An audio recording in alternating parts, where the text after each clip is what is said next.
जीवन में सफलता हासिल करना चाहते हैं तो आलस्य को अपने पास आने न दें।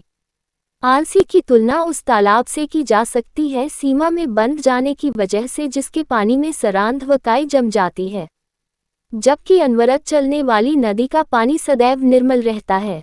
यदि आप दिन भर घर में पड़े रहते हैं तो आपके हाथ पैर जकड़ जाएंगे, आपको चलने फिरने में दिक्कत होगी। मनुष्य मशीन से यदि काम न लिया जाए तो उसके कलपुर्जे काम करना बंद कर देते हैं। बहुत पुरानी बात है। किसी देश में एक बूढ़ा व्यक्ति रहता था।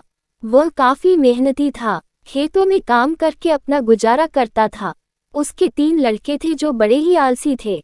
उसकी आलस्य की वजह से बूढ़ा और उसकी पत्नी काफी परेशान रहते थे। दोनों अपने लड़कों को समझने की कोशिश करते लेकिन तीनों अपने आलसीपन से बाज नहीं आए। एक दिन बूढ़ा किसान चल बसा। बुढ़िया ने अपने बेटों को खेत पर जाने के लिए कहा, लेकिन वे गए नहीं। जब तक अनाज था बुढ़िया ने उनको बना कर खिलाया। आखिर में एक दिन घर का सारा अनाज खत्म हो गया। जब घर में एक भी दाना नहीं बचा तो बुढ़िया ने अपनों बेटों से काम धंधे के लिए कहा, लेकिन वे तब भी नहीं गए। एक दिन सुबह बुढ़िया उठकर रोने लगी। माँ को रोते देखकर उसके बेटों ने पूछा तो माँ ने बताया, सपने में तुम्हारे पिता आए थे।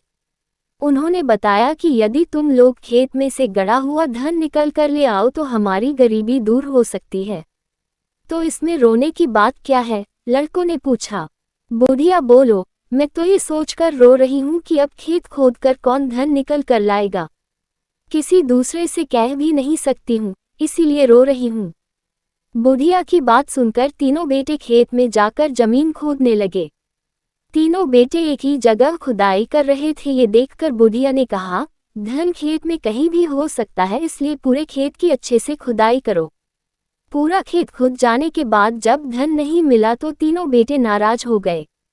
बुढ़िया ने कहा, ठीक है, सपने में तुम्हारे पिता आने पर मैं उनसे इसकी शिकायत करूंगी। जब खेत की खुदाई हो गई है तो क्यों न इसमें अनाज बो दिया जाए। बेटों ने अनाज बो दिया। कुछ ही दिनों में खेत में फसल लहराने लगी। फसल काटने का वक्त आया तो एक दिन बुढ़िया फिर रोने लगी। बेटों ने पूछा, अब क्या हुआ?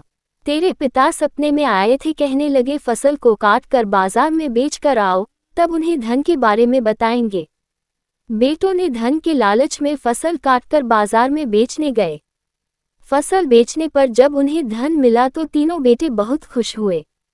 उस दिन से तीनों ने आलस्य त्याग कर खेत में काम करने लगे। यदि आप अमीर बनना चाहते हैं या अपने जीवन में सफल होना चाहते हैं तो आलस्य से बचें। आलस्य गरीबी है, आलस्य असफलता है, आलस्य नाकामयाबी है, आलस्य अमीरी का दुश्मन है। आलस्य को दूर भगाएं और सफल व्यक्ति बन जाएं। सफल बनना है तो आलस्य को त्यागना होगा। आलस्य से जीवन के रचनात्मक पल नष्ट हो जाते हैं।